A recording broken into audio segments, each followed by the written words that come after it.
Shut your eyes. Stop your ears. Grip your laser pistols close, children, and cower in the dark of the Martian craters as we begin our first feature. But this is no boy's own story. No dime store tale of thrilling adventures. This is a land beyond hope, beyond reason, beyond human understanding, where a savage cunning prowls the crimson plains of the fourth planet in search of a new victim upon whom to seize at the unseen hour.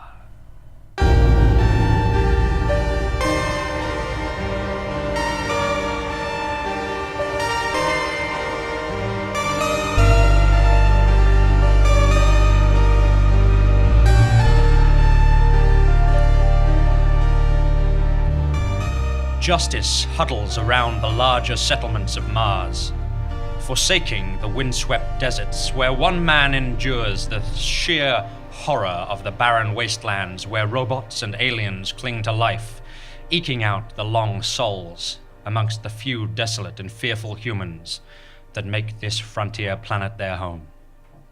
He is Rufus Strideforth, his past obscure, his future dark.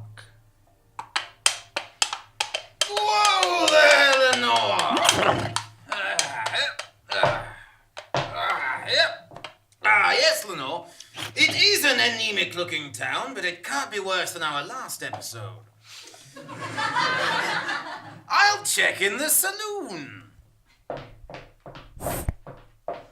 The saloon doors are open, I suppose.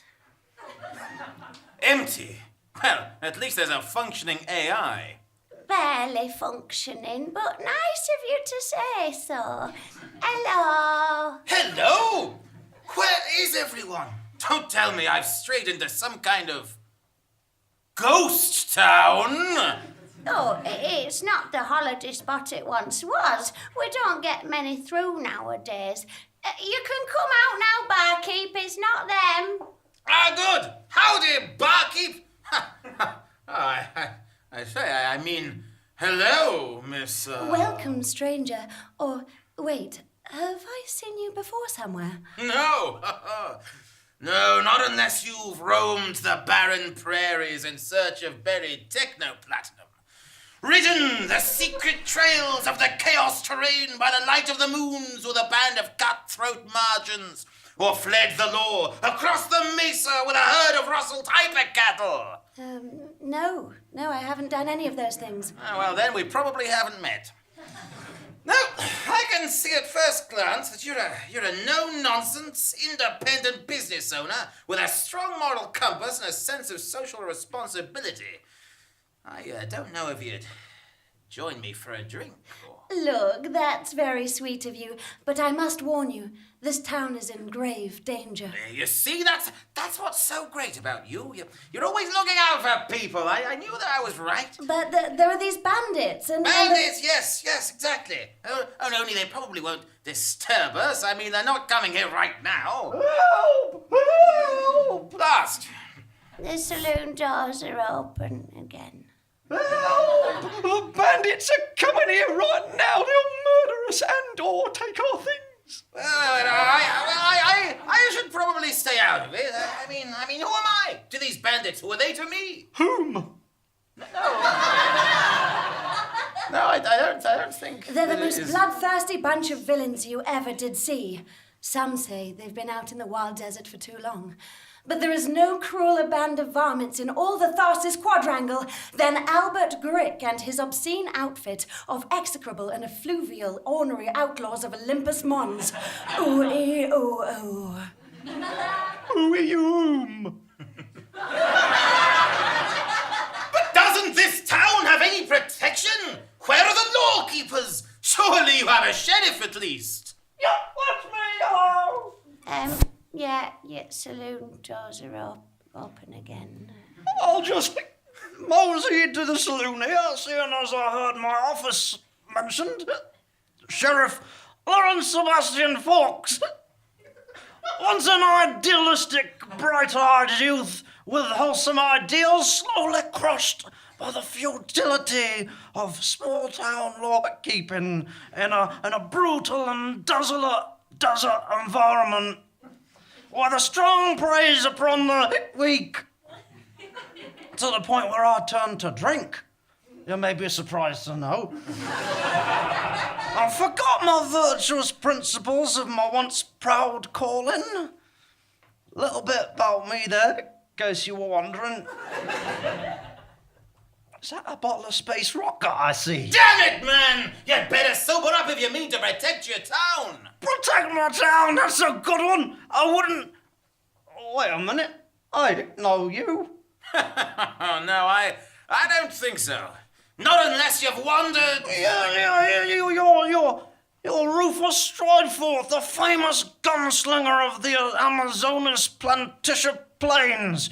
You used to ride the wilds of Mars, helping the poor and defenseless against murderous robots and mutants. Actually quite fortuitous, given our present circumstance, already bandits. I don't do that anymore. I've hung up my laser pistol. Oh, have mine. I can't shoot for toffee. Yes, well, obviously I meant figuratively. I'm still armed, but I only use them for giant spiders and hunting turbo buffalo.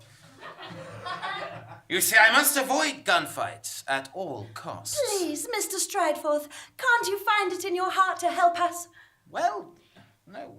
Our whole town is on the brink of obliteration. And what is there that's worth saving? This place is home. It symbolizes hope and the future of humanity. Although the only valuable we have left is the old moth-eaten wormhole that belonged to my grandfather. We keep it hidden beneath the floorboards here. That and this old mechanical monologue here in the corner. Well, you couldn't sell this old thing for parts. Oh, look, you've set it going. Oh, listen in these brief moments of peace as it tells us a story.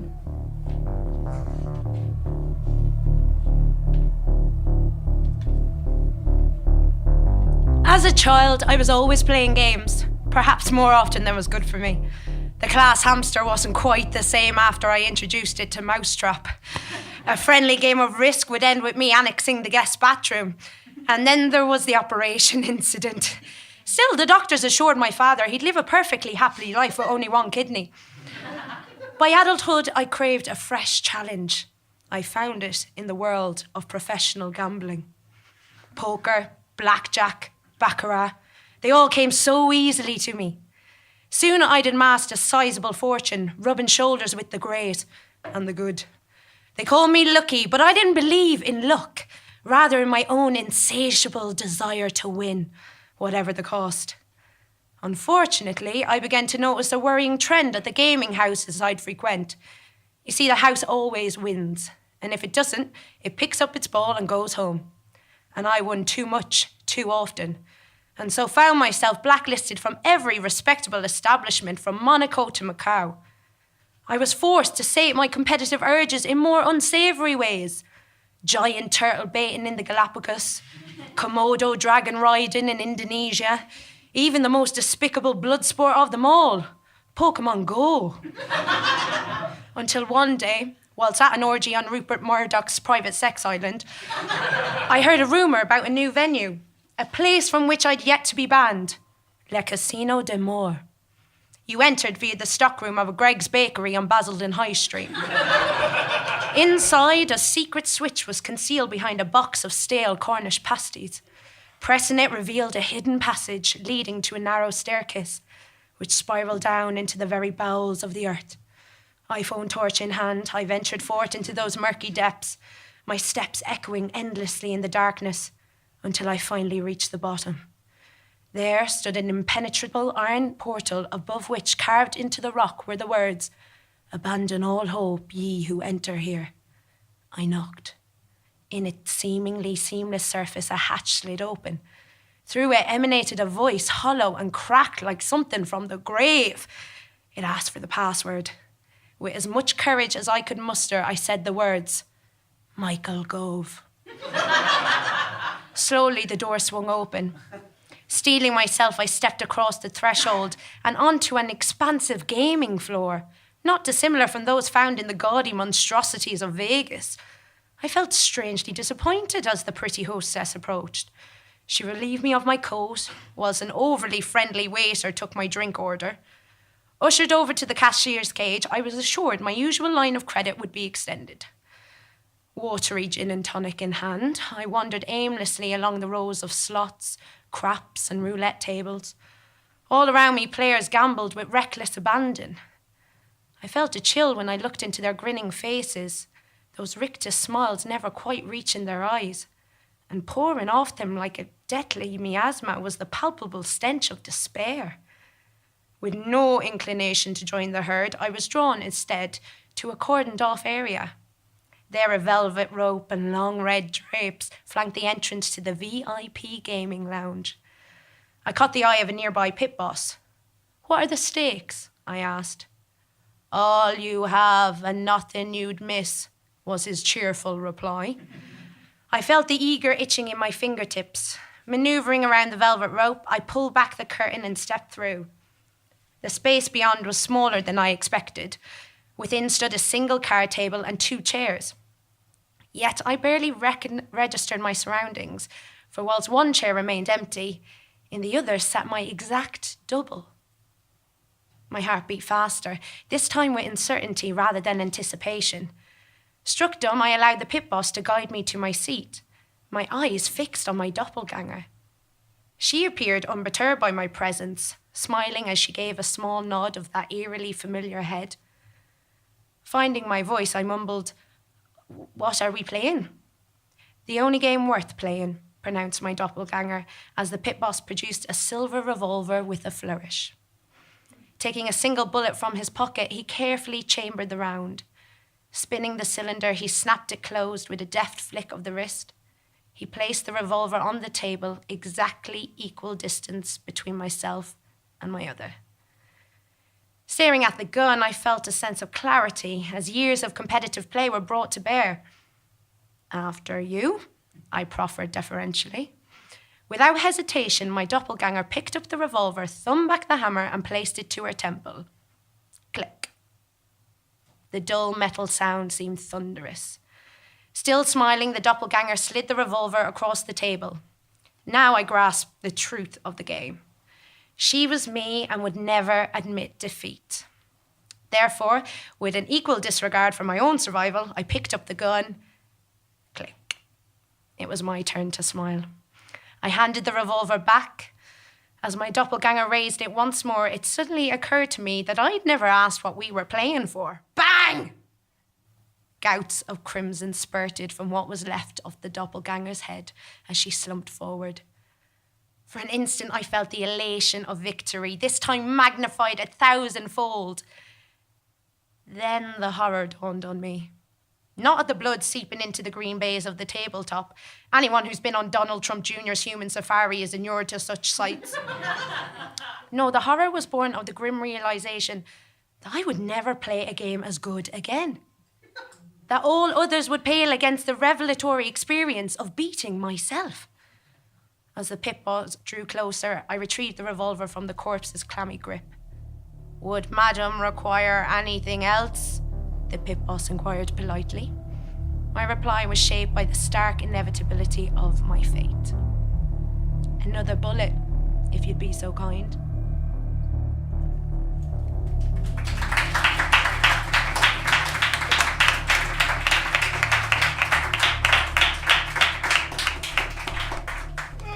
Charming old curiosity. Yeah. Very well. I will use all of my powers of persuasion to help you against these bandits. I would walk to hell on Sunday to keep my rose in paradise, but I will never resort to violence. Not really what we were looking for, but good enough.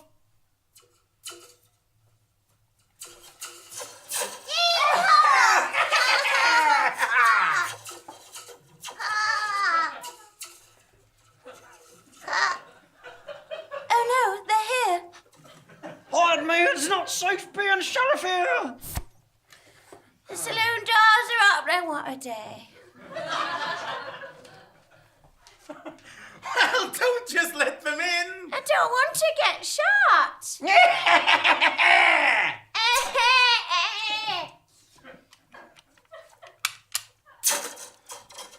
Ouch.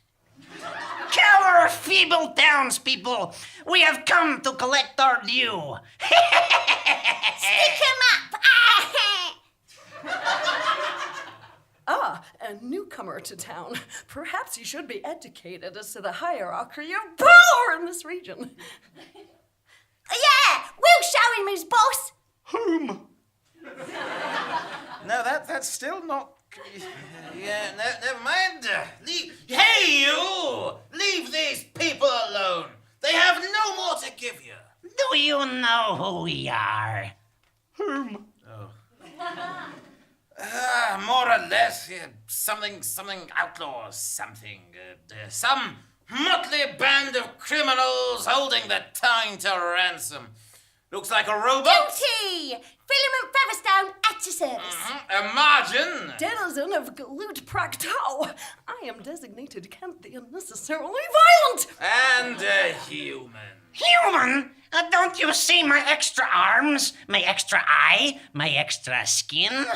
I am a mutant and proud of it, superior to you mere humans. And together we are the obscene outfit of execrable and effluvial ornery outlaws of Olympus Mons. Oh, we yo.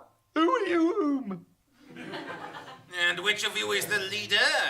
Oh, Mr. Strideforth, be careful. Strideforth? That is the designation of a famous gunslinger. Are you the same gunslinger? I was. Once. Typical Frau Human, faded and crashed by the wasteland, and he wants to meet the boss. A very foolish wish. He would be under onus to us should he refuse. But that would be much less fun. Look here, Strideforth. If I unbutton my shirt here, you will see. Oh, God. It's some kind of conjoined homunculus. So, this is the famous Rufus Strideforth. Oh, it's horrible. Look at its spindly little arms. How can this monstrosity command an outlaw band? Now, don't be deceived, Strideforth. I am more capable than I look. Ah, my hat! You singed the tweed! I am sorry that I have found you only in your retirement. I would have enjoyed killing you. Kill him anyways, boss. No, Featherstone. He will be useful to us. We will return at sundown. You will gather every scrap of food, every space credit in this pitiful town. Or else. You'll cause a ruckus, probably. We shall execute these settlers. Oh, my. And burn this saloon to the ground. Oh, well, bound to happen. It's up to you, Strideforth. Now, tuck me back under your shirt, Yagchick. Let's ride out, but leave them something to remember us by. Douse the saloon with the crepuscular tones of head moths. Right you are!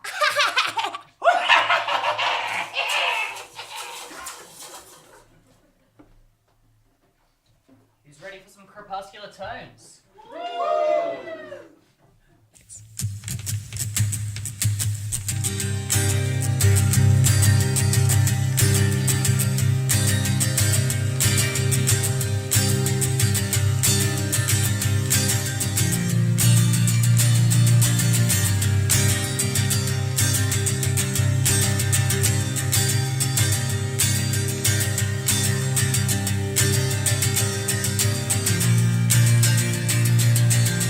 They lay me flat against the table.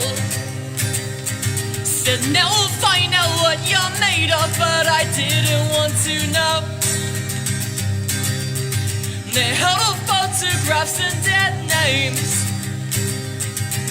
tried to tie me to the bloodstains they found beneath the snow. The ones I left when there was snow.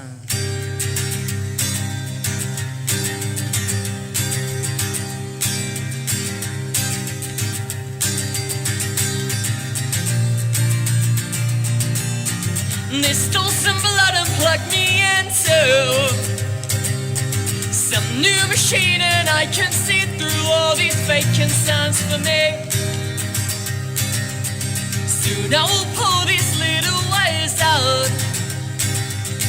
My bones will shift and with a long snout I'll sniff out a place to feed and leave a newly vacant seat. I don't know why they haven't run away. They think they're safe. They really think they're safe. They'll be the next ones, brave enough to see what happens when some hero tries to stop me.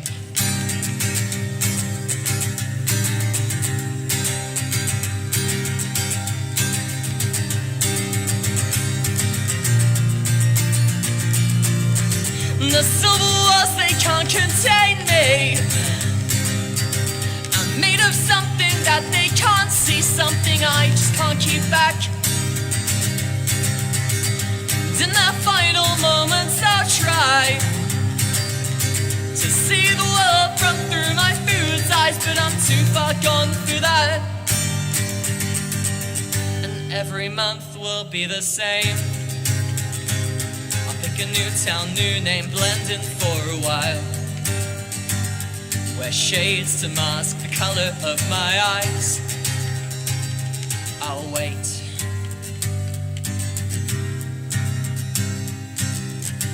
I don't know why they haven't run away.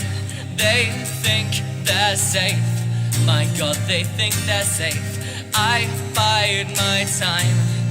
Lift my head up high, my only friend makes her way across the sky. They'll see my grin, they'll see it far too late.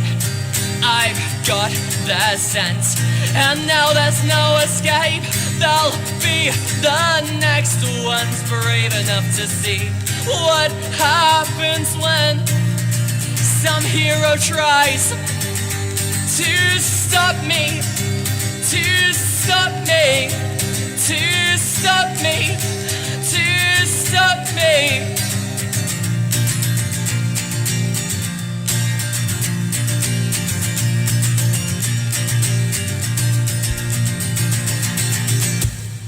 Thanks.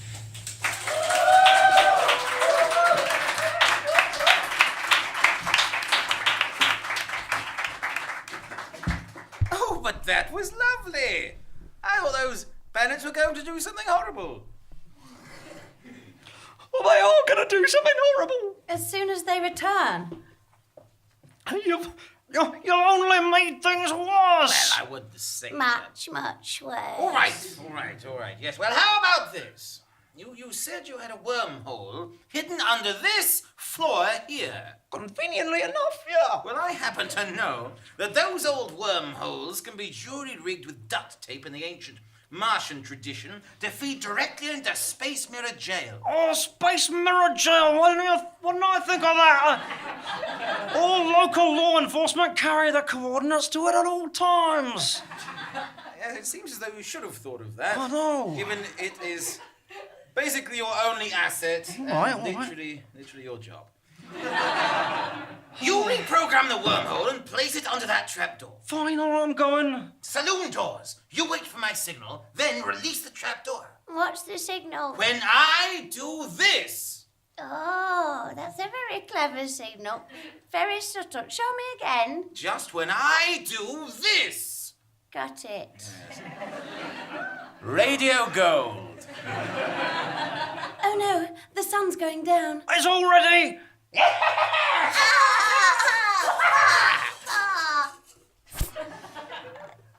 Saloon doors. Oh, you get it now, don't you? Oh, good. You didn't all run away. And you have collected a large sack of presumably loot. Ah, shiny. Let's all rush forwards for a closer look. That seems a reasonable course of action. I fear that would be unwise. The gunslinger has laid a rudimentary trap for us. How do you know? Well, these heroes would never simply give in. His only other alternative would have been to evacuate this town. Since he has not done that, It seems he still has a little fight in him. This was the purpose of my plan, a test which he has passed with flying colours. You devious swine! But we seen through his trap. So what now? Murder 'em all? Quite so, Featherstone. Unless Strideforth cares to defend them with laser bullets. Crick, you fool! You could just walk away. You don't know what you're getting into. I know precisely what I'm getting into, and I wouldn't miss it for the world. You see, I too have lived out here in the dark, wandering the Badlands, starving and thirsting beneath the raw, merciless Martian skies. There is nothing here in the wasteland but cruelty and hatred, a berserk violence, and a crazed savagery to which men like you and me, Strideforth, must submit. A monster such as you, Strideforth, is a prize beyond value. Do not deny it. Let the demon of the Red Plains in. Please, Crick. Please don't make me... Enough talk, hero. Go for your guns.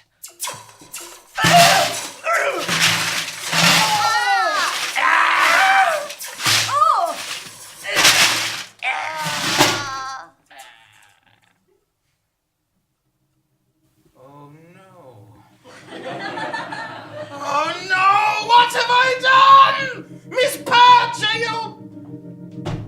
Oh, no! Old man! Sheriff! All dead! It's happening again! Saloon doors! I've even killed the doors! I warned you, Crick! I said this would happen! Oh, God! What have I done? Oh!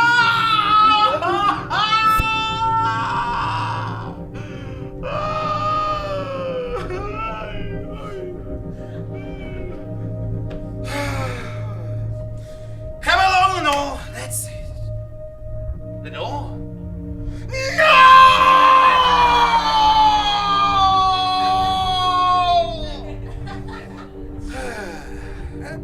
Looks as if I'm on foot from here.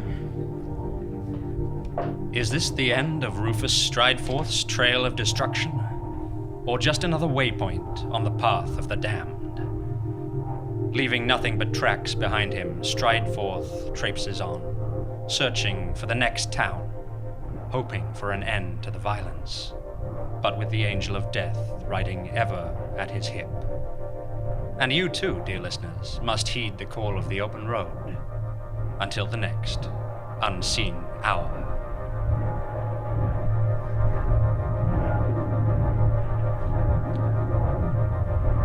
We hope that you were thrillingly thrilled by The Unseen Hour, Episode 11, Red Plains Drifter.